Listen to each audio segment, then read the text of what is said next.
बिस्मिल्लाहिर्रहमानिर्रहीम। अस्सलाम वालेकुम। मैं मोहम्मद फ़राज़ हूँ और आप देख रहे हैं करंट अफेयर्स विद फ़राज़। मैं आपका इंतहाई मशकूर हूँ कि आपने मेरी वीडियो देखने के लिए वक्त निकाला। जनाब, आज कुछ बड़ी अपडेट्स हैं जो आपके सामने रखनी है और इस वक्त पाकिस्तान में सबसे जो अहम तरीन मसला है वो हुकूमत साजी का, और हुकूमत साजी अब तकरीबन फ़ाइनल हो चुकी है। आज बलूचिस्तान और KPK के वज़ीर आला ने भी हल्फ ले लिया है। अली अमीन गंडापुर साहब ने KPK के वज़ीर आला का हल्फ लिया और जनाब सरफराज बुगटी साहब ने बलूचिस्तान के वज़ीर आला का हल्फ लिया। अब एक और अहम जो एक मरला है वो कल होगा वज़ीर आज़म के इंतखाब का, और वज़ीर आज़म के लिए दो लोग जो हैं आमने सामने हैं। उमर अयूब साहब पाकिस्तान तहरीक इंसाफ की जानिब से हैं और शहबाज शरीफ साहब इत्तेहादी जमात और PMLN के कैंडिडेट हैं। इन दोनों के दरमियान मुकाबला, और ऑब्वियसली एक बात तो रिटर्न ऑन दी वॉल है कि शहबाज शरीफ साहब ये मुकाबला जीत लेंगे और वज़ीर आज़म पाकिस्तान वो बन जाएंगे। फिर उसके बाद सदर पाकिस्तान का जो इलेक्शन है वो 9 मार्च को होने जा रहा है, और वो सरप्राइजिंगली पाकिस्तान तहरीक इंसाफ का एक बड़ा सरप्राइज्ड मूव आज सामने आया। उन्होंने अपना कैंडिडेट नॉमिनेट कर दिया जनाब महमूद खान अचकज़ई साहब को, जिनका ताल्लुक बलूचिस्तान से है। और ये अनएक्सपेक्टेड मूव थी और ये कोई भी एक्सपेक्ट नहीं कर रहा था। ना इत्तेहादी हुकूमत इस चीज़ को एक्सपेक्ट कर रही थी और ना ही फैसला साज इस चीज़ को एक्सपेक्ट कर रहे थे कि ये भी हो सकता है। लेकिन अब चूंकि जनाब ये हो गया है, तो ऐसे में अब आसिफ अली जरदारी साहब के लिए ये इलेक्शन इतना ज़्यादा आसान नहीं रहा। उसकी बड़ी वजह यह है कि सेनेट के अंदर तकरीबन 10 जो सेनेटर्स हैं वो सुबकदोश हो रहे हैं, और वो 10 वोट्स जो है, और याद रखिएगा कि सेनेटर जो होते हैं उसका हर वोट काउंट होता है, यानी कि एक सेनेटर का एक वोट काउंट होगा किसी भी उम्मीदवार के हक में। सो आसिफ अली जरदारी साहब के 10 वोट्स जो हैं वो कम हो रहे हैं, और दूसरी जानिब महमूद खान अचकज़ई उनके आने से ये भी डेंट पड़ेगा कि वो ज़ाहिर एक बड़े पॉलिटिशियन हैं, और फिर बलूचिस्तान असम्बली से उनको वोट मिलेंगे और बलूचिस्तान से उनका ताल्लुक है। PTI के वो नॉमिनेटेड कैंडिडेट हैं, जो KP की असम्बली है वहाँ से उनको वोट मिलेगा। अगर उनकी आज मुलाकात हुई है जनाब मौलाना फजल रहमान साहब से भी, उनके अगर जहाँ कहीं भी MPs हैं वो भी उनको वोट देंगे। तो ये मुकाबला अब आसिफ अली जरदारी साहब के लिए एकतरफा नहीं रह गया, अब ये मुकाबला हो गया, नेट टू नेट मुकाबला होगा। और ये बड़ा सरप्राइजिंग मूव खेला है पाकिस्तान तहरीक इंसाफ ने, और इसका क्या रिजल्ट निकलता है ये तो 9 मार्च तक हमें वेट करना पड़ेगा। उससे पहले मुलाकातें होंगी, उससे पहले वोट लेने की कोशिश की जाएगी। महमूद खान अचकज़ई भी ज़ाहिर एक बड़ा नाम है। सो अब ये मामला जो है नेट टू नेट होगा, और इसमें अब देखते हैं कि क्या रिजल्ट जो है सामने आता है। दूसरी जानब जनाब आज अली अमीन गंडापुर साहब ने जैसे ही हल्फ लिया उसके बाद वो सीधे पहुंचे वज़ीर आला हाउस, और वहाँ जाके उन्होंने काला सती इजलास की सदारत की, और उसमें उन्होंने जो है ब्रीफिंग्स ली, मुख्तलिफ महकमों से ब्रीफिंग्स ली, अमन अमान की सूरत हाल पर ब्रीफिंग ली।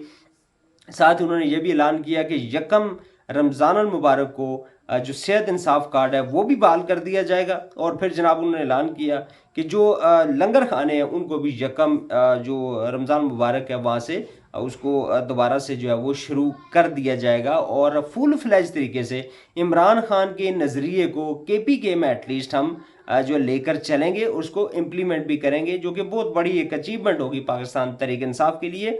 और फिर जो उनका अहम तरीन ऐलान था कल कि 9 मई के जो केसेस हैं, 9 मई के जो केसेस हैं जिनमें किसी वर्कर के खिलाफ या किसी भी शख्स के खिलाफ कोई सबूत नहीं है पुलिस के पास, तो उन केसेस को fill for within 1 week जो है उन्होंने टाइम दिया था कि उनको आप ख़त्म कर दें। अगर नहीं करेंगे, जो नहीं करेगा तो वो सज़ा के लिए तैयार हो जाए। तो ये 2-3 जो एक चीज़ें हैं, और ख़ास साथ जो रिश्वत और करप्शन ख़त्म करने का जो उनका ऐलान है, अगर ये 3-4 चीज़ें वो इनको सही तरीके से इम्प्लीमेंट कर जाते हैं तो फिर ये पाकिस्तान तहरीक इंसाफ की बहुत बड़ी जीत होगी। अली अमीन गंडापुर साहब बड़े वफादार साथियों में उनका शुमार होता है इमरान खान के। 2013 में उन्होंने जमात को जो है वो गालिबन ज्वाइन किया था। उसके बाद 2013 में मेंबर कौमी सूबाई असम्बली बने, 2018 में मेंबर कौमी असम्बली बने, वफाकी वजीर भी रहे। सकाश के ये खिलाड़ी हैं, साबिक सकाश के ये खिलाड़ी हैं, और बड़े इन हैं अपने हल्के के अंदर, बड़ी इनको पिजराई हासिल है। ये मुख्तलिफ व्हाट्सएप ग्रुप्स जो हैं उसके अंदर भी शामिल हैं। किसी का कोई मसला होता है, छोटे लेवल का भी इवन मसला हो, तो ये उसको कोशिश करते हैं हल करवाने की। बिजली के मसाइल थे इनके इलाके में, तो वहाँ पे इन्होंने एक टाइगर फोर्स बनाई थी, एक अपनी नौजवानों की फोर्स बनाई थी, जिसने वो जल्द अज जल्द वो सारे मामला जो बिजली के किसी का ट्रांसफार्मर जल गया या और कोई छोटा मोटा इशू है तो उसको वो रिजॉल्व करवाते हैं। तो ये इनकी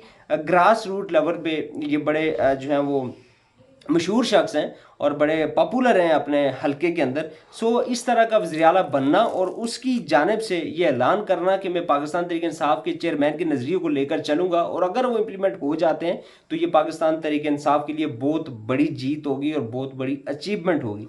दूसरी जानिब जनाब ये सारा मामला चूँकि पाकिस्तान के अंदर एहतजाज भी हो रहा है, जिस तरह का इलेक्शन हुआ, जिस तरह इलेक्शन कंटेस्ट करवाए गए, जिस तरह पाकिस्तान तहरीक इंसाफ का रास्ता रोका गया, जिस तरह बल्ले का निशान लिया गया, उसके बाद जैसे उनको इलेक्शन में जाने की इजाज़त दी गई, और फिर जब इलेक्शन हुआ उसके बाद जो सवालात उठे, और ये कोई पाकिस्तान तहरीक इंसाफ की जानिब से नहीं उठे बल्कि जो इत्तेहादी जमातें हैं उनकी जानिब से भी सवालात उठाए गए कि जिस तरीके से ये इलेक्शन हुआ वो अनएक्सेप्टेबल है। और ये सिर्फ पाकिस्तान के अंदर ही अनएक्सेप्टेबल नहीं है, ये बैरूनी दुनिया में भी अनएक्सेप्टेबल है। और इसके ऊपर आलमी मीडिया बड़े बड़े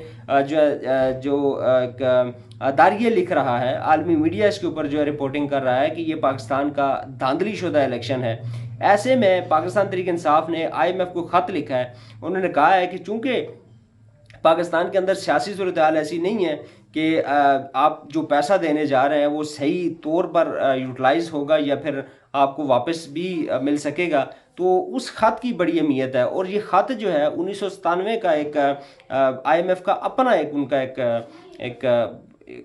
आप ये कह सकते हैं कि एक असूल थे, वज़ा किए गए असूल थे, उनके मुताबिक ये ख़त लिखा गया है कि IMF ने ख़ुद एक एलामिया जारी किया था गालिबन 1997 में, और उसमें उन्होंने कहा था कि जिन ममालिक के अंदर सियासी चपकलिश होगी या किसी अपोजिशन जमात को या मतलब एक पेज पर सियासतदान नहीं होंगे तो वहाँ पे हम बड़ा सोच समझ कर फंडिंग करेंगे या उनको जो है पैसा देंगे। सो उस सारे मामले का जिक्र करते हुए उसका हवाला देकर पाकिस्तान तहरीक इंसाफ ने जो ख़त लिखा है, और नजम सेठी साहब के मुताबिक ये ऐसा ख़त है कि ये काफ़ी डिस्टर्ब करेगा हुकूमत को, और इस ख़त को बड़ी बारीक बीनी से IMF इसका जायज़ा भी लेगा और इसके ऊपर एक्शन भी वो लेगा। और दूसरी जानिब नजम सेठी साहब के बकौल इस ख़त की वजह से इमरान खान के ऊपर एक और मुकदमे की तैयारी भी की जा रही है कि इमरान खान ने किसी गैर मुल्की कुव्वत को दावत दी है पाकिस्तान के इंटरनल मामलात में इंटरफेरेंस करने की। हालांकि इसमें ऐसी कोई गलत बात नहीं है। पाकिस्तान का जैसे इलेक्शन हुआ, जो कुछ हुआ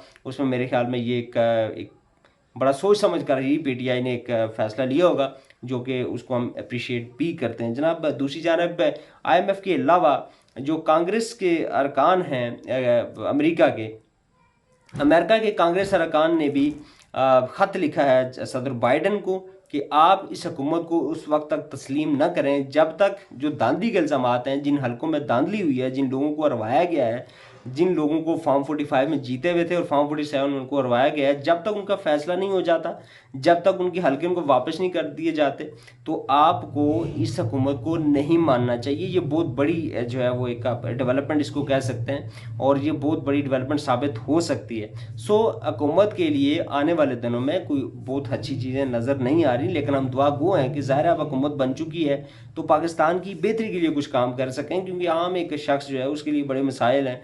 महंगाई का जो है बड़ा एक अजीब एक मामला है, और ये बिलीव मी कि दुनिया हमने अपनी ज़िंदगी में पहली दफ़ा इतनी महंगाई देखी है। महंगाई है और बहुत सारे लॉ एंड ऑर्डर के मसाइल हैं, तो इनके ऊपर जो है इनको मिलकर काम अब करना चाहिए। अब ज़ाहिर है ये सारे बैठे हुए हैं, सारे मिल बैठ कर ये मसले का और कोई हल निकालने की कोशिश करेंगे। हाल तो सारे हम इनको कह नहीं सकते, क्योंकि 70-80% तो जो लोगों की मेजॉरिटी का जो साथ है, ये जो मैंडेट है वो किसी और के पास है, उसको उन्होंने बाहर रखा हुआ है। तो आने वाले जो चंद दिन हैं बड़े धमाका खेज साबित होंगे, और बड़े जो हैं वो लगता ये है कि पाकिस्तान के अंदर एक दफ़ा फिर अनस्टेबिलिटी आएगी। और जिस तरह आज लोग निकले हैं, जिदांदी के खिलाफ एहतजाज हुआ है, पुरअमन एहतजाज था, और उसके ऊपर पुलिस की लाठीचार्ज, शेलिंग, सारी चीज़ें और गिरफ्तारियाँ, तो ये चीज़ें जो हैं इनको मेरे ख्याल में सियासतदानों को सोचने की ज़रूरत है, समझने की ज़रूरत है और सीखने की ज़रूरत है। अब भी अगर नहीं सीखेंगे तो कब सीखेंगे। सारे फैसला साज जो हैं, सारे जो हमारे सियासतदान हैं वो ओवर 60 हैं, बल्कि अराउंड अबाउट 70 हैं, मैक्सिमम तो 70 हैं या 70 से ऊपर भी हैं। तो मेरे ख्याल में अब अगर नहीं सीखेंगे तो आगे जाके तो फिर सीखने का शायद मेरे ख्याल में कोई उम्र नहीं रहेगी। तो ये कुछ आज के अपडेट्स हैं जो आपके सामने रखना इंतहाई ज़रूरी थी। होपफुली आपको वीडियो पसंद आई होगी। अगर वीडियो पसंद आई हो तो वीडियो को लाइक कीजिएगा, शेयर कीजिएगा, कमेंट सेक्शन में अपनी राय से ज़रूर आगाह कीजिएगा। और अगर आप मुझे फेसबुक पेज भी मुलाज़ा करें तो मेरे पेज को फॉलो करना मत भूलिएगा। अल्लाह ताला हम सबका हामी और नासिर हो। अस्सलामु अलैकुम रहमतुल्लाहि व बरकातुहू।